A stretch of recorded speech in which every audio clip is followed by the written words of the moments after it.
சகோதரரே, ம். எனக்கு சம்பவித்தவைகள் சுவிசேஷம் பிரபலமாகும்படி ஏதுவாயிற்று என்று நீங்கள் அறிய மனதாயிருக்கிறேன். Hallelujah.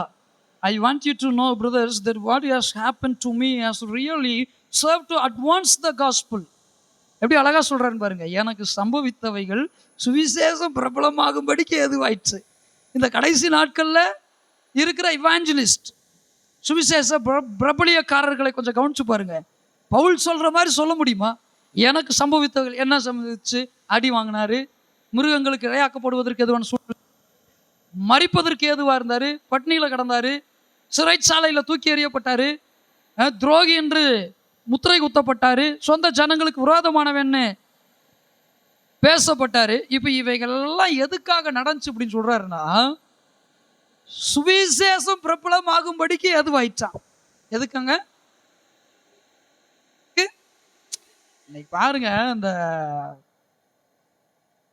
இன்டர்நெட், இந்த யூடியூப் மூலமாக, சோசியல் மீடியாக்கள் மூலமாக கர்த்தருடைய வார்த்தையில பேசுகிறோம். ஒரு சிலர் என்ன ஆலோசனை கொடுக்குறாங்கன்னா, இன்னும் கொஞ்சம் குவாலிட்டி நல்லா இருந்தால் நல்லா இருக்கும், இன்னும் கொஞ்சம் quality, sound quality, video quality இருந்தால் நல்லா இருக்குன்னு. சரி, ரைட். கொஞ்சம் அப்படியே உங்களை, உங்கள் ட்ரெஸ்ஸு, உங்கள் சீவல், கொஞ்சம் அதெல்லாம் மாற்றி கொஞ்சம் இருந்தீங்கன்னா இன்னும் கொஞ்சம் வியூஸ் போகுது. ஒவ்வொரு வாரத்துக்கும் ஒவ்வொரு விதமாக சொல்லுங்க, ஒவ்வொரு வாரத்துக்கும் ஒவ்வொரு சினிமாவை ஹிட் பண்ணுறதுக்கு, வேற வேற வேஷத்தில் வந்து நடிக்கிறதுக்கு. சுவிசேஷத்தை பிரசங்கிக்கிற ஒரு ஊழியக்காரன், சத்தியத்தை பேசுகிற ஒரு ஊழியக்காரன் சினிமாக்காரன் அல்ல. சினிமாக்காரர்கள் எடுக்கிற ஒரு படத்திற்கு ஏற்றாறு போல தங்களுடைய பிசிக்கல் அப்பியரன்ஸை மாற்றிக்கொண்டு, தங்களுடைய தோற்றங்களை மாற்றிக்கொண்டு, தங்களுடைய உடை நடைகளை மாற்றிக்கொண்டு, பேச்சுக்களை மாற்றிக்கொண்டு, தங்களுடைய பார்வைகளை மாற்றிக்கொண்டு பிரபலம் அடைவதற்கு இது சினிமா அல்ல, இது உலக பிரகாரமான களியாட்டு அல்ல. சுவிசேஷம் பிரபலமாக வேண்டும். அல்லேலூயா. நம் மூலமாக நாம் அறிவிக்கிற சுவிசேஷம் பிரபலமாக வேண்டும். நாம் அறிவிக்கிற தேவனுடைய சத்தியம் பிரபலமாக வேண்டும். தேவனுடைய சத்தியம் பிரபலமாகணும்னா எனக்கு தெரிஞ்ச ஒரு வழி இருக்கு. இந்த அதிகாரத்தின் மூலமா என்ன தெரியுங்களா? நல்லா அடி வாங்கினீங்கன்னு வச்சுக்கோங்க, சிறைச்சாலையில் தூக்க எறியப்பட்டீங்கன்னு வச்சுக்கோங்க, சில நேரங்களில் சொந்த ஜனங்களால் முத்திரை ஊத்தப்பட்டீங்கன்னு வச்சுக்கோங்க, துரோகிகள்னு சொல்லி, சீக்கிரத்தில் சுவிசேஷம் பிரபலமாயிரும். அதை விட்டுட்டு சினிமாக்கார ஸ்டைலை நீங்கள் ஃபாலோ பண்ணீங்கன்னா, அதை இமிட்டேட் பண்ணீங்கன்னா சுவிசேஷம் பிரபலமாகுது. என்ன பிரபலமாகுன்னு தெரியுங்களா? என்னையும் பாரு, என் முகத்தையும் பாரு, என்னையும் பாரு, என்னையும் பாரு, என் மூஞ்சியும் பாரு,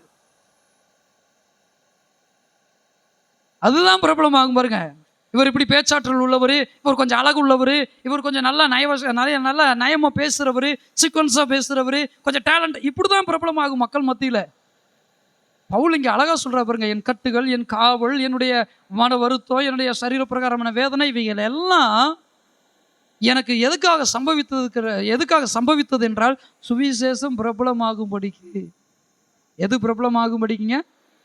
சொல்லுங்க, எது பிரபலமாகும்படிங்க? சுவிசேஷம் பிரபலமாகும்படிக்கு இவைகளை சம்பவித்ததா?